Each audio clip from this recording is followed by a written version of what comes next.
You might still do that though, mightn't you? I thought you coped very well with Lee's advice. Just to check out.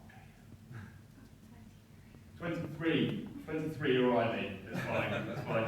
Well, I'll crack on so you can all go home. Summer's here, just a bit of a slag apparently. Having a bit of a mixed summer this summer compared to last summer. So, you know, this summer we've had this ridiculous amount of heat, making going outside pretty much unbearable. Last summer we had the excitement of the Olympics, when Britain got very excited about sports which they'd previously not given a shit about. In my local area, we got into the Olympic spirit very well. We hung Union Jacks everywhere. We had a big Olympic rally. I thought it was an Olympic rally. It turned out to be a BNP march.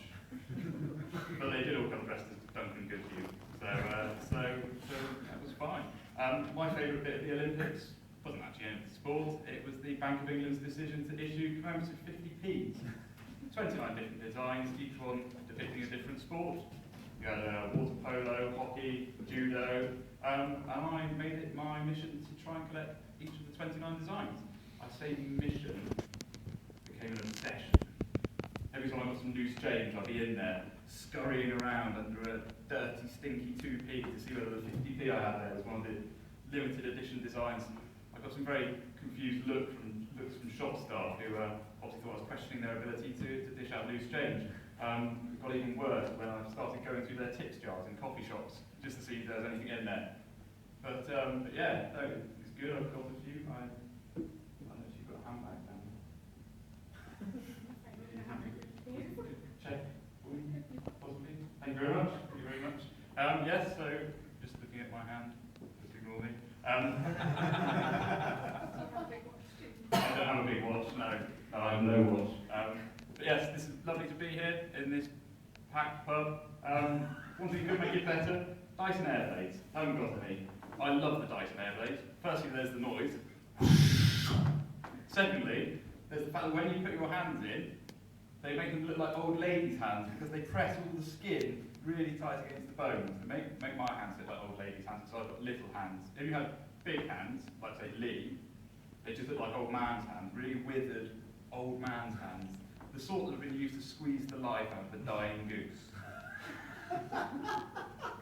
My sister had twins 2 years ago, and I did seriously debate buying her a Dyson Airblade because I thought, from an efficiency point of view, taking twins out of the bar, get one twin out, put that one down, second twin, dry twins. Nice and quick, nice and efficient. 31 years old, my life seems to be governed by my iPhone. It knows where I am, where I need to be, who I associate with, and seemingly now so does GCHQ. It makes more assumptions about when I want to communicate with my wife. We're both in our 30s now. It's very important that we look after ourselves, keep in check. My wife goes to a Zumba class, but my iPhone seems to struggle to believe this, because when I send her a message saying, "Are you going to Zumba tonight?" my iPhone automatically changes it to, "Are you going to Zimbabwe tonight?" As if it's more feasible that she would go to a war-torn African state run by a dictator than to a fitness class. Mugabe fitness for you, Mrs. Doré. But yeah, I've got a fitness app on my phone, which bless you. It counts the calories. You've done again. Yeah, good. Yes, it counts the calories. You put in all the food you've eaten, all the exercise you've done, and it lets you know for the rest of the day what you can eat. Stay within the calorie limit. It gives you a healthy option or an unhealthy option. The other day I hit unhealthy. For dinner it told me I could have 2 bottles of wine and a rocket salad. And let me tell you, when you're on a calorie-controlled diet, rocket salad is not as exciting as it sounds. I'd like to get a dog.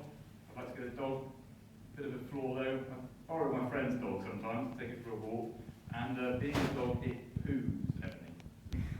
And, well, we all poo. I'm sure you poo. You poo? Yeah, good.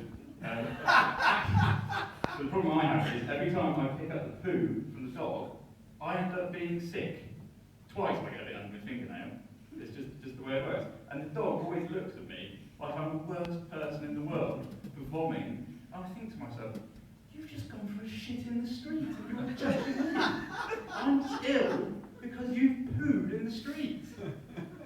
But, oh, it's a nightmare. A lot of my friends now are going on long-haul flights, all on their holidays. I love long-haul flights. There's very very few places in the world where, you know, it's okay to sit there at 11 in the morning under a blanket, drinking a glass of wine, watching the cartoons. If you did that at home, you'd be thinking, A, I should be doing something else. B, this is slightly indicative of a social problem. The air hostess as well on long-haul flights, they're always so jolly, aren't they? So happy. You've gone through 14 time zones. You don't know who you are. You don't need, are these my feet?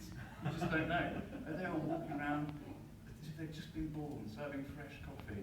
I do love fresh coffee, but it hasn't had an effect on me, which I will many of you.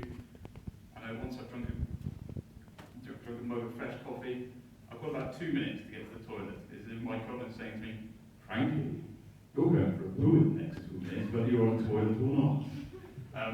This became a problem in my early 20s one Saturday morning when myself and my housemate, we thought we were very sophisticated by drinking filter coffee. We thought drinking filter coffee made us, far more attractive to women. And but clearly young and naive, we had no concept of exactly how much we should be using. One morning, I felt that familiar kick to the colon and thought, action time. As I ran upstairs to our only toilet in the house, I found it bolted shut with my housemate inside, obviously suffering an earlier effect of the filter coffee. I banged on the door, I pleaded for him to let me in. To no avail. I knew what was going to happen. This was coming out of me no matter what. So I ran to the kitchen. I ran, Ebony. And I took the only course of action available to me. I grabbed a carrier bag. I held one handle at the front, one handle at the back, and still in my kitchen, Ebony, I pooed in a carrier bag. It's a shame I don't have quite such a good reaction to picking up dog poo, really. It's been lovely to perform to you tonight. Thank you very much. Well done. Well done. Well done. Brilliant. Lovely stuff there. Frankie there. And also educating as well as entertaining. Now we all know what to do should we get caught short in a kitchen when we need the look. So I want to thank all the five people, all of you.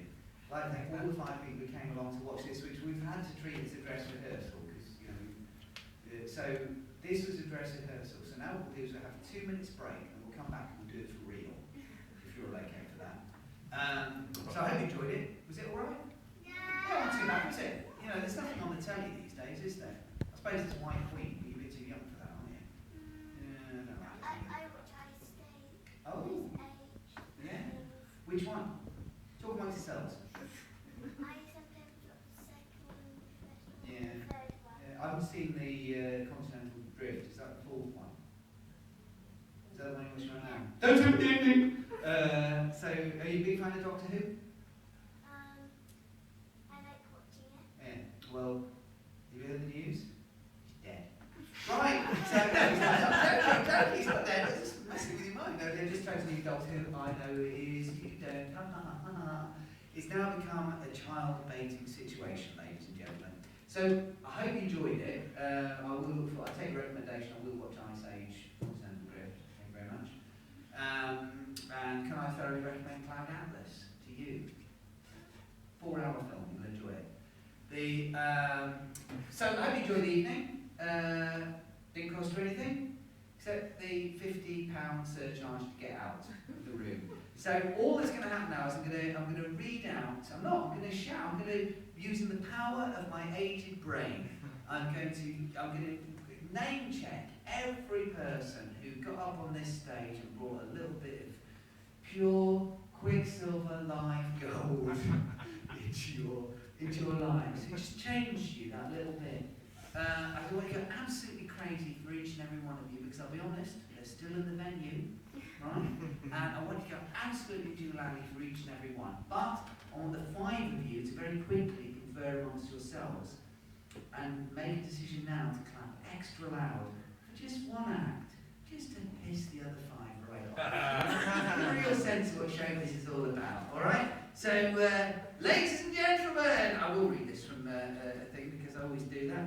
Ladies, it's a bit Star Trek that, isn't it? Ladies, of course, the cardinal mistake I've got here is I've got my reading glasses on. So, Richard Knight is now ready there.